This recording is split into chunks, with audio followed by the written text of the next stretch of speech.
Olá, pessoal! Porque eu falei que eu ia vir e eu vim, tá? Então, demorei, mas apareci aqui. E eu vim aqui para responder algumas perguntas.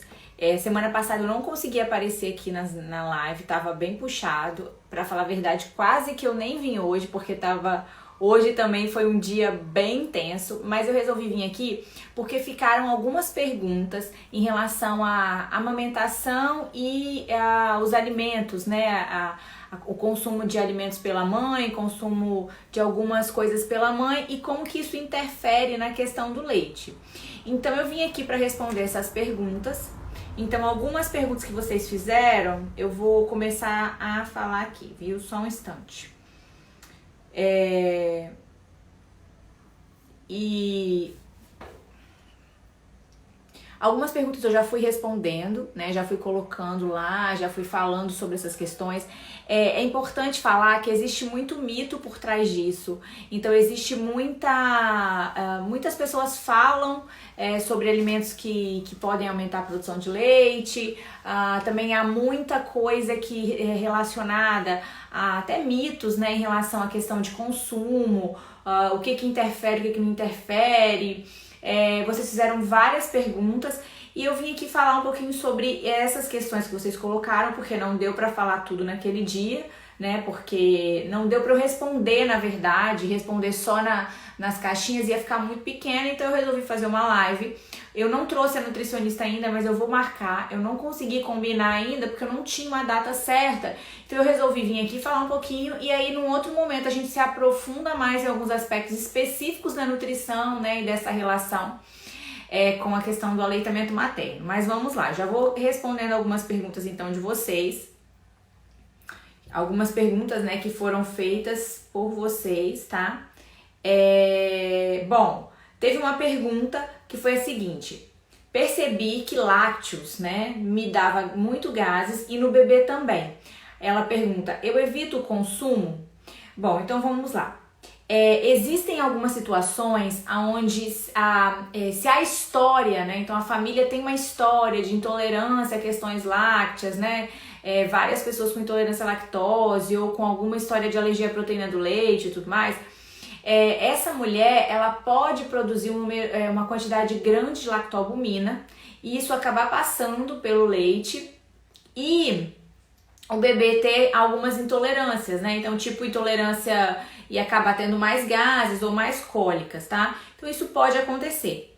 Agora, em relação a evitar ou não o consumo de lácteos, qual é a minha opinião? Então, assim, eu acho que se existe uma história de alergia alimentar e uma recomendação de suspensão do leite por conta dessa alergia ao leite ou do risco aumentado de alergia ao leite, eu até acho que vale a pena fazer aquela suspensão, né, recomendada, então.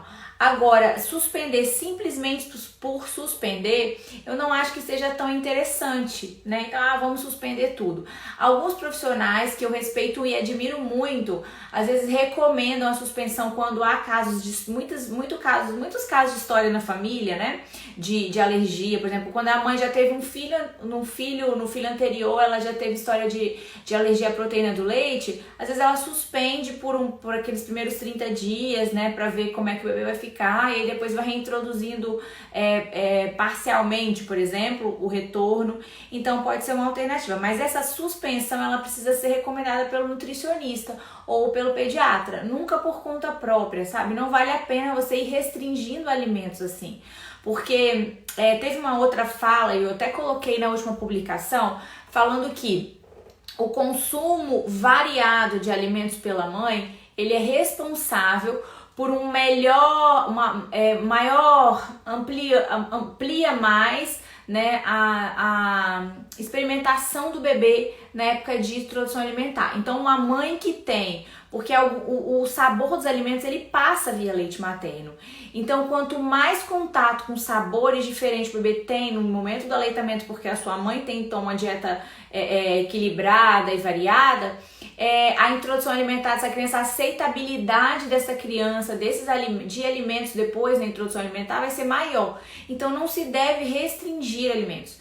Também existe uma outra situação onde, quando há muita restrição de alimentos, exceto, obviamente, né, se for por orientação do médico ou nutricionista, mas quando simplesmente há restrição de alimento, o que pode acontecer? Às vezes o bebê perde uma janela que ele tem de experimentar possíveis alimentos mais alergênicos, né?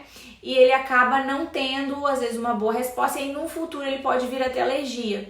Então, por isso que se recomenda, por exemplo, não se recomenda suspender igual ovo, por exemplo. Não, né? Então, o ideal é que dê ovo mesmo pro bebê com 6 meses, 7 meses, que é o período de introdução alimentar. E não evitar esse alimento, por exemplo, nesse momento, por risco de alergia. Exceto, obviamente, se já foi identificada essa alergia alimentar nessa criança, tá bom? O bebê precisa ser acordado nas primeiras 3 semanas, de 3 em 3 horas para mamar? Bom, a gente fala muito de livre demanda, eu já fiz até um post aqui falando sobre a livre demanda. E o que acontece? De forma geral, né, eu sempre recomendo que não nas 3 primeiras semanas, mas até que a amamentação esteja bem engatada, até que aquele bebê já esteja recuperado o peso do nascimento, que ele já esteja acordando espontaneamente de dia em intervalos curtos, né? Então aí a gente pode ficar mais tranquilo para não acordar o bebê. Mas enquanto isso não aconteceu, e principalmente se o bebê não é a termo, ou seja, não é um bebê que tem mais de 40 semanas, é um bebê com menos de 40 semanas, se foi uma mãe que não entrou em trabalho de parto, né? Se esse bebê não tava, a gente fala assim, é um termo precoce, por exemplo, nasceu 38 semanas, né? Cesárea eletiva, por exemplo, ou nasceu de parto normal, mas nasceu 37, 36 semanas. Então, esse bebê, às vezes, ele precisa de um certo acompanhamento, digamos assim. Então, de forma geral, eu não recomendo deixar o bebê acordar sozinho espontaneamente. Eu recomendo que, caso ultrapasse um período determinado, e a gente estabelece um tempo máximo, normalmente entre 2 a 3 horas, que é um tempo máximo para esse bebê ficar sem ser amamentado. De dia e de noite, né? Claro, a gente estabelece assim,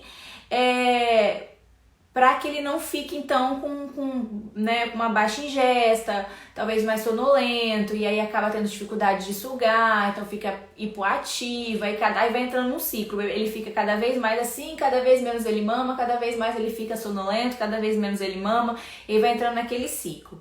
Então, a minha recomendação normalmente é essa.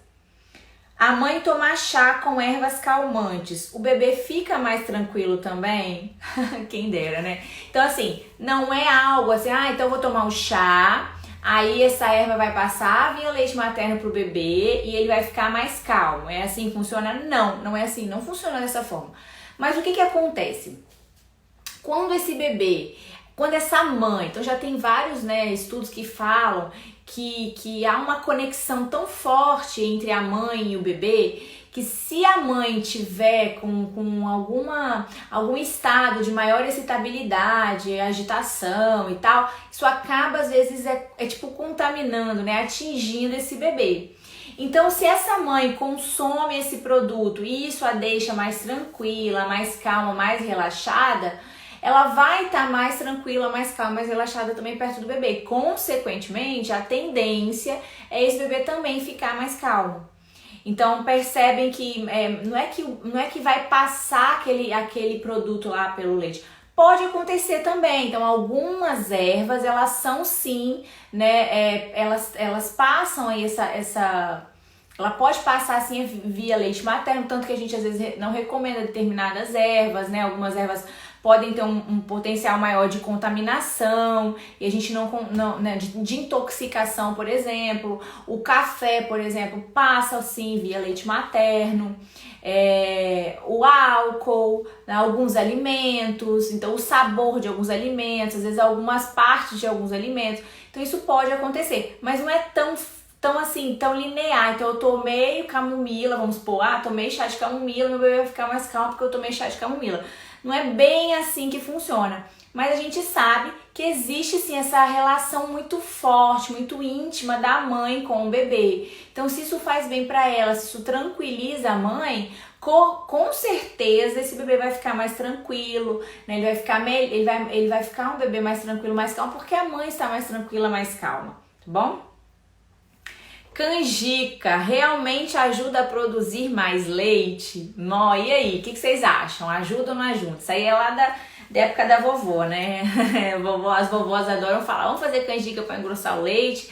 É canjica, canja de galinha, sopa de fubá. Minha sogra falava sopa de fubá. Quando eu cheguei em casa da minha primeira filha, tinha uma sopa de fubá me esperando, com aquelas bastante galinha gorda, aquela gordura de galinha assim dentro. O que acontece? Não existe, gente, uma pesquisa, um estudo científico que comprove que esses alimentos, eles aumentem a produção de leite, tá? Porém, a canjica, por exemplo, é um alimento vasto, que é muito falado com essa propriedade. Então, muitos autores, tem alguns livros, alguns autores internacionais e algumas que referenciam esses alimentos como sendo o que a gente chama de alimentos galactogogos, né? Ou seja, alimentos que aumentam a produção de leite. Então, vou falar para vocês alguns desses alimentos, eu anotei aqui alguns para vocês terem noção. A canjica é um deles, né? Tem outros como a aveia, o alho, o gengibre, a tintura de algodoeiro, que não é um alimento, né? Mas é uma coisa bem falada também, né? Como aumento de produção. Funcho, moringa, shatavari, que é uma composição, uma mistura de ervas, né, da Índia.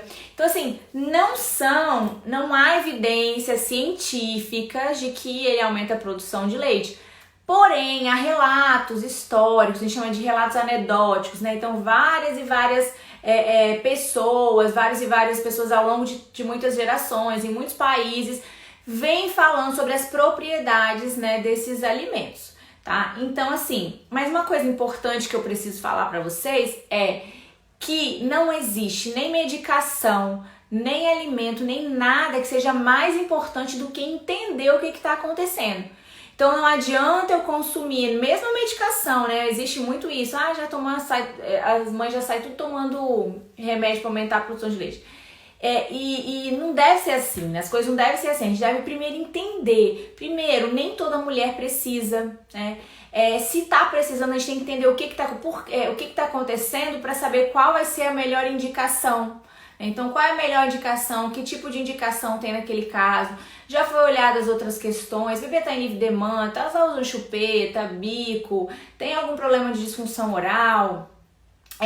Tá mamando, tá fazendo uma boa ordenha na mama. Então, o que tá acontecendo ali naquele processo que tá fazendo com que ela precise de aumentar a produção de leite, tá? Então, assim, os alimentos, obviamente, não tem problema, pode consumir, né?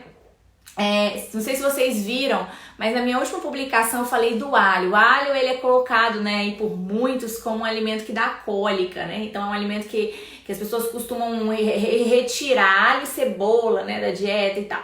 E o que acontece, né? Então, aí, isso é uma referência, inclusive, do Guia de Consultores de Aleitamento Materno Internacional. Ele fala que tem alguns estudos que mostram que quando há um gosto mais forte no leite, o bebê tende a mamar mais. Então, ele tende, por exemplo, quando há um gosto forte de alho no leite, quando o bebê está mamando, ele sente o gosto de alho e ele sente isso via alimentação materna, obviamente, ele tende a mamar cerca de 50% a mais. E outros alimentos também, ele fala da baunilha, por exemplo, né? Não sei se vocês conhecem a baunilha, uma fava, né? Então, por exemplo, colocar baunilha e aí sim, esse sabor forte ser passado pelo leite faz com que esse bebê mame mais. E aí a gente pensa o seguinte, se o bebê mama mais, o que acontece com a produção de leite da mãe? Ela aumenta. Então, alguns alimentos com sabor mais forte tende a fazer com que esse bebê aumente a frequência de mamada, aumente a mamada, e aí isso pode levar também, obviamente, a um aumento de produção, né? Porque quanto mais o bebê mama, maior é a produção de leite materno pela mãe. Então, é uma coisa bem interessante, né? Eu achei super interessante aí. E reforça também, obviamente, aquela ideia de que o bebê, quanto mais contato com sabores diferenciados ele tem durante esse período de aleitamento, mais ele vai ter facilidade com a introdução de alimentos, a introdução alimentar. Então, o leite materno também tem essa função e a dieta variada da mãe também tem essa função. Aí teve uma outra que fez uma pergunta que na verdade não tem muita relação com a questão do aleitamento materno em si, né? Mas de dermatite atópica, o teste de alergia de leite, se ela deveria evitar leite. Então, gente, eu não tenho como fazer essa indicação, isso aí é uma indicação, né, do médico, se suspende ou não suspende. Feijão realmente causa gases no bebê? Tchan, tchan, tchan, o que vocês acham? Na verdade, os gases no bebê, né, eles são comuns, assim, né? Não só pelo que a mãe consome, mas porque o bebê às vezes está ingerindo ar no momento da amamentação. Então, é muito importante na hora da mamada observar se está fazendo estalos, está fazendo barulhos, está, né, fazendo aqueles barulhinhos assim, porque isso significa que o bebê está ingerindo ar, né? E se ele está ingerindo ar, ele pode ter mais gases. Colocar o bebê para rotar e o bebê, né, sempre que possível arrotar, também é algo que ajuda a eliminar os gases, né? Mas é muito comum, e aí assim, o que acontece, gente? Veja bem se vocês concordam comigo. Eu sei que a gente, quando é mãe, tem lá o bebê, principalmente mãe de primeira viagem, ou tem lá o bebê pequenininho, a gente fica muito angustiada, né, de ver aquele bebê, só um minuto que eu bebo uma aguinha. De ver o bebê com desconforto, por exemplo. A gente quer fazer de tudo pra fazer o quê? Pra evitar o desconforto nesse bebê. Não pode ter desconforto, então não pode ter gás de jeito nenhum. Mas o que acontece? A gente precisa entender que esse intestino, ele tá passando por um processo de maturação. Então, tudo que o bebê consumir, independente às vezes do que a mãe consome ou não, pode causar certo desconforto nesse bebê. Eu não tenho como eliminar todos os desconfortos do meu bebê. Então, o ideal é que ele tenha contato com esses desconfortos ainda na amamentação, para que ele vá se adaptando com eles quando ele tiver que ingerir um alimento. Então, imagina se ele não tiver contato com feijão, né? Não tiver nenhum tipo de contato, e aí quando ele for comer, o que vai acontecer com ele? Ele vai ficar extremamente desconfortável e não vai se alimentar bem, por exemplo. Então ele precisa começar a ter esse desconforto. Então não se deve retirar nenhum alimento da dieta materna simplesmente para evitar gases ou cólicas no bebê. Não há essa recomendação, não há. Você pode causar mais malefícios do que benefícios. Quais são os casos onde se deve restringir? Aí não sou eu, tá? E não é você, própria gestante ou outra pessoa que vai restringir. Quem vai restringir alimentos específicos, normalmente pensando em alergia alimentar, quando esse bebê apresentou uma série de eventos, uma série de sinais, sintomas que sugerem uma alergia alimentar. Então aí geralmente o pediatra ou o gastropediatra ou o nutricionista vai recomendar a suspensão de algum alimento específico da dieta materna, pensando nessa alergia e não pensando em cólica ou gases no bebê. Como é que eu lido então com cólica e gases do bebê? Utilizando os métodos de conforto, né? Utilizando formas de conforto e de alívio para aquele bebê. E a gente precisa lembrar também que nem tudo é cólica, nem tudo é gases, né? O bebê ele dá um berro terrível e nem sempre é dor, tá? Geralmente não é dor que ele tá sentindo, tá bom? Então tem muitas outras coisas que acontecem com esse bebê que não são só cólica e gases. Não é todo choro que é fome, não é todo choro que é cólica, não é todo choro que é gases. Às vezes o bebê chora porque ele chora. E ele precisa ser acolhido nesse choro. E a gente precisa o quê? Entender formas de acolher esse choro. Entender qual é o comportamento natural e esperado de um bebê recém-nascido. Qual é um comportamento natural e esperado de um bebê de 1 mês, de 2 meses, de 3 meses. Como que eu posso fazer para trazer mais segurança e conforto para esse bebê? Como que eu posso fazer para acalmar e acalentar esse bebê? Então, a gente precisa pensar mais nisso do que nessas outras, em evitar, por exemplo, algum alimento por conta de gases ou cólica ou qualquer outra coisa do tipo, tá? Depois de quanto tempo que a mãe come e passa para o leite? Depende muito, depende do alimento, depende da metabolização, não dá pra gente saber exatamente. A gente sabe que bebidas como café e álcool, por exemplo, elas têm um tempo, né, que mais ou menos normalmente 1h30, 2 horas é o tempo que vai passar, mas os alimentos eles demoram um tempo mais porque eles vão ser primeiro digeridos, depois absorvidos, depois metabolizados, depois liberados, então depende. Né, depende muito, mas geralmente demora algumas horas e dependendo do alimento ele pode permanecer até dias, né? É o caso do leite, dos traços da proteína do leite, por exemplo. Então, geralmente quando a recomendação de restrição de proteína do leite, eles pedem pelo menos 15 dias, né, para poder ver a completa eliminação, né, daquela proteína, tá bom? Outra pergunta aí, como elevar a produção? Falamos dos galactogôs, falamos da elevação. Como elevar a produção de leite materno?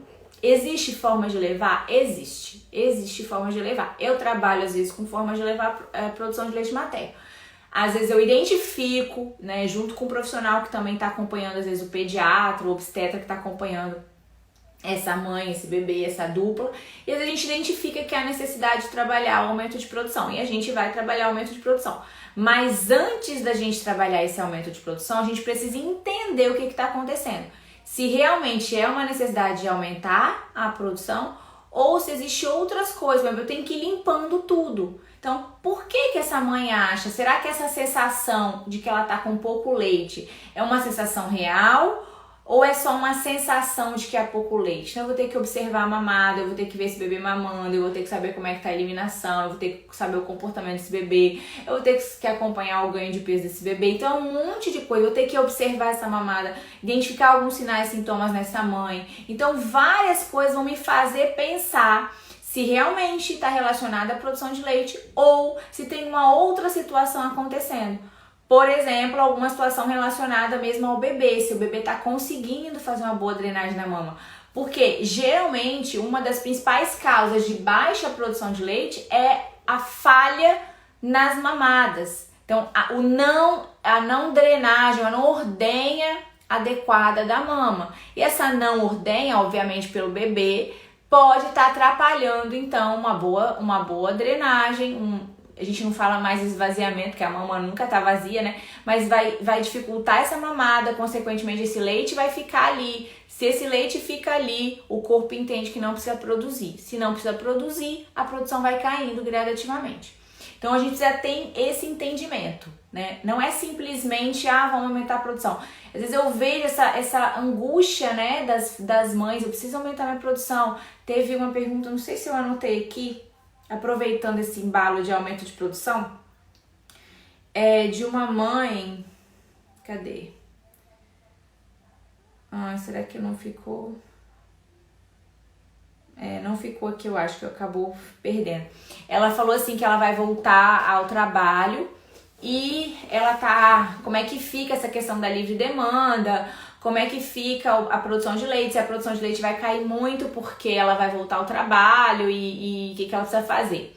Então, de uma forma geral, né, a produção ela vai cair à medida que o bebê começa a consumir outros alimentos. Isso é o normal e é o esperado mesmo. O que acontece é que se essa mãe passa um tempo muito grande longe desse bebê e essa mama fica cheia, ela não vai sendo drenada, a produção vai gradativamente caindo realmente. Então o ideal é o tempo que essa mãe tá fora, ela fazer ordenha, né? Fazer uma ordenha até de esgotamento para tentar, né, retirar o máximo que ela conseguir. E aí ela aproveita e pode de repente até usar esse leite para oferecer e no período que ela tá com a criança, ela mantém a livre demanda. Então a gente já não é mais uma livre demanda, né? Porque o bebê não tá ali, né, mamando toda vez que ele quer. Mas assim, ela vai manter a livre demanda sempre que ela estiver com o bebê, né? Então é uma forma de manter o aleitamento materno dessa forma, tá bom? Deixa eu ver mais uma. O estresse da mãe prejudica o aleitamento?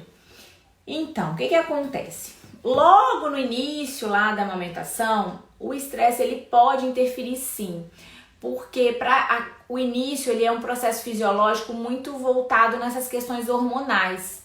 Então, se a mãe tem algum bloqueio ali nessas questões hormonais e, por exemplo, o estresse, ele libera adrenalina, ele libera cortisol, e esses hormônios eles competem com o hormônio da ocitocina, por exemplo, que é o hormônio que vai fazer ejetar o leite. E aí pode acontecer nesse início, né, caso tenha assim, uma situação, uma manutenção dessa situação de estresse contínuo, pode acontecer isso sim, tá? Mas assim, não é um qualquer estresse, não é qualquer mulher, não é toda mulher que estressou que vai ter isso. Então tem muitas coisas envolvidas, sabe? Não é uma coisa só. Você diz, estressei, meu leite secou, fiquei brava lá com o pai do bebê, porque ele fez não sei o que lá, ou porque outra criança, ou que isso, com minha sogra, minha mãe, sei lá o que, meu leite secou. Não é simples assim, às vezes tem que ter uma situação de estresse contínuo, né? Uma situação mais intensa que faça esse bloqueio, tá bom? Que é uma situação, né, geralmente mais mantida, né? Uma situação mantida de estresse, tá? Deixa eu ver aqui, vamos ver se tem mais alguma. Do refrigerante eu até me recuso, né, gente? A refrigerante causa cólica no bebê. Gente, pelo amor de Deus, ninguém tem que tomar refrigerante, muito menos uma mãe que tá amamentando ou uma grávida, pelo amor de Deus, né? Então assim, vamos evitar esse tipo de coisa. Independente se causa ou não causa cólica ou gás do bebê, a gente tem uma série de compostos químicos que a minha última preocupação é a cólica ou os gases, né? A minha preocupação maior aí são os outros tipos de químicos, inclusive o excesso de fenilcetonúria que está sendo passado, entre outras coisas. E isso é muito pior, né, do que... Esse tipo de situação é muito pior do que a questão de cólica ou gases no bebê, né? Então, a minha preocupação não é nem essa.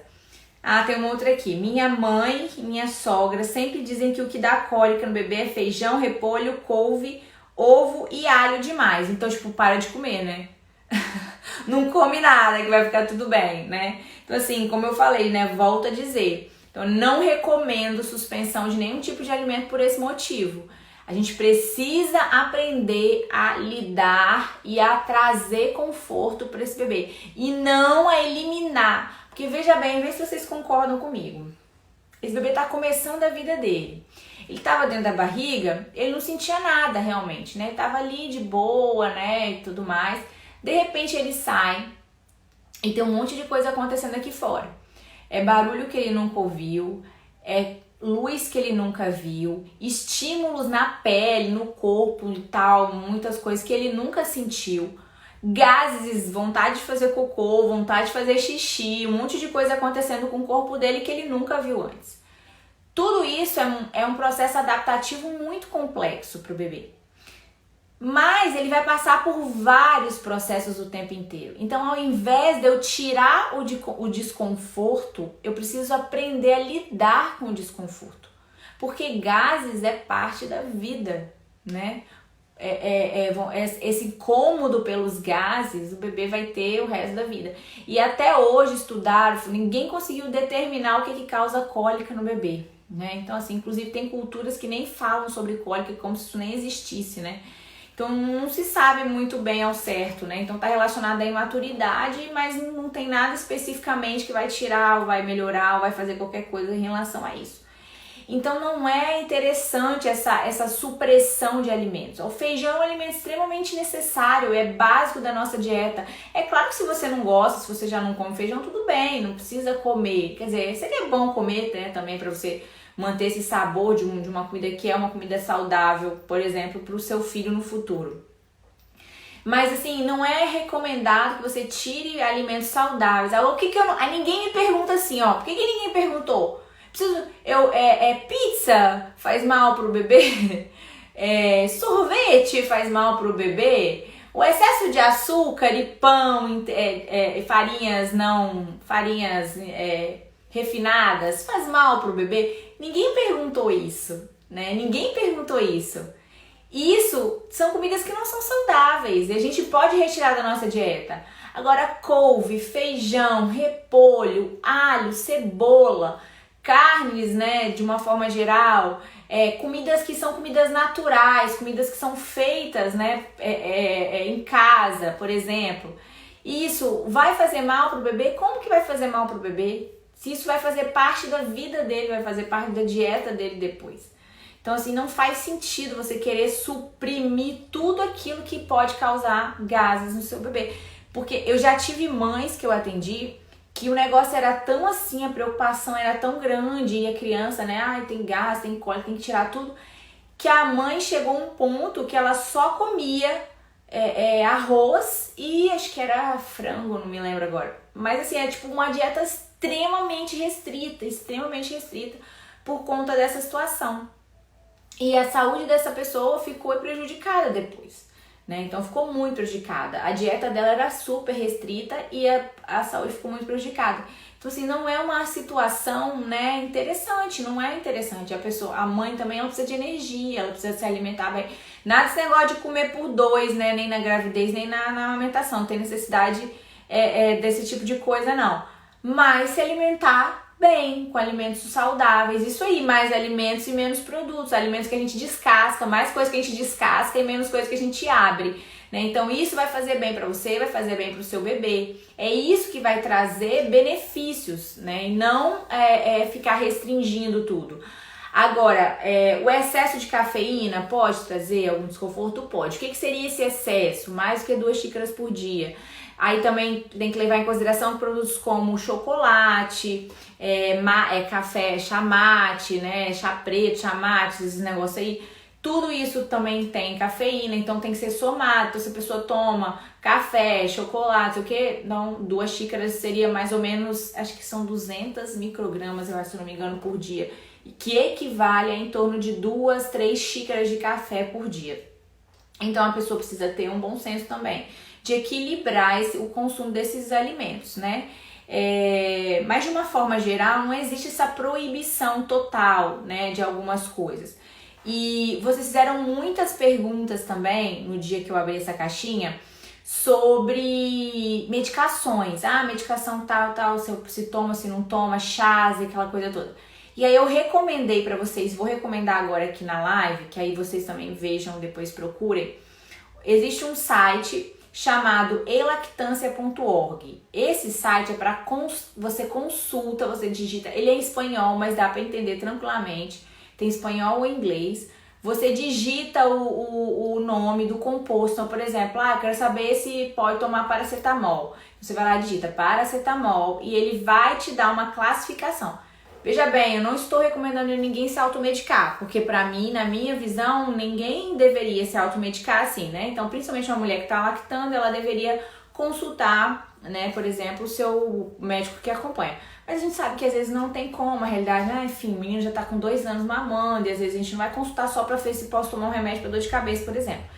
Então você pode fazer essa pesquisa, inclusive chás, alguns chás tem lá, algumas ervas, né? Você pesquisa pelo nome da erva, por exemplo, você consegue saber se tem compatibilidade ou não com a amamentação, se é compatível ou não com a amamentação, tá? A maioria muitas medicações são compatíveis, tá bom? Muitas são compatíveis, então poucas são as medicações restritas, realmente que não pode porque tá amamentando. De qualquer forma, eu não estou incentivando a automedicação, mas só dizendo pra vocês que aqui muito mito, muita gente desmama o bebê porque tal remédio não é compatível com a amamentação, mas às vezes né? Então isso é importante você saber, tá bom? Produtos de beleza, a maioria é compatível, mas aí também tem que estar, né, levando em consideração algumas outras questões, né? Por conta do cheiro, enfim, essas outras coisas, tá bom? Acho que foram essas as perguntas que eu não tinha conseguido responder no dia. Se tiver mais alguma pergunta, alguma coisa relacionada a isso, né, a alimentação, né, essas coisas todas relacionadas ao leite materno, a gente pode depois chamar a Nutri também, né, para conversar sobre isso, para falar um pouquinho mais sobre isso. Eu não convidei porque eu não sabia, sinceramente, que eu ia vir aqui hoje. Deu um tempinho hoje, eu tô bem cansada, que eu atendi à tarde e geralmente quando eu atendo assim muito, eu fico muito exausta depois, parece que suga as minhas energias, assim. E aí chego em casa e boto a criança pra dormir, aí comida, eu fico bem cansada, pra falar a verdade. O máximo que eu consigo é ler um livro e descansar um pouquinho. Mas enfim, vim aqui pra falar com vocês porque eu não vim na semana passada, então eu estava devendo, acho que na semana passada eu não consegui vir, não sei se eu vim na outra, eu acho que eu já tava quase 2 semanas sem vir. Então eu resolvi vir aqui para falar sobre isso, porque eu falei que eu ia vir então eu vim, tá bom? Mas se tiverem mais alguma pergunta, alguma coisa, só ir mandando lá. Eu vou deixar essa live salva também e vai ser a live de finalização sobre esse assunto que eu coloquei. Foram 2 postagens, se vocês forem lá no feed, então tem 2 postagens sobre a alimentação da mãe e aleitamento materno. Então essa vai ser a terceira, que eu falei pra vocês que seriam 3, essa vai ser a terceira, fazendo então esse tira dúvidas dessas perguntas que vocês me fizeram, vai ficar salva no IGTV. E se vocês quiserem assistir depois, ou encaminha aí para as mães que vocês conhecem, para as mães que estão grávidas, para as mães que estão amamentando, né? Tá vendo que tem um aviãozinho aqui, ó? O segundo aqui é um aviãozinho, tá vendo esse negocinho aí, essa setinha? Você clicar nessa setinha, você consegue encaminhar para suas pessoas, as pessoas que você gosta. E se você gostou, você encaminha para suas amigas. Se você não gostou, você encaminha para suas inimigas. E aí caminha de qualquer forma para todo mundo, tá bom?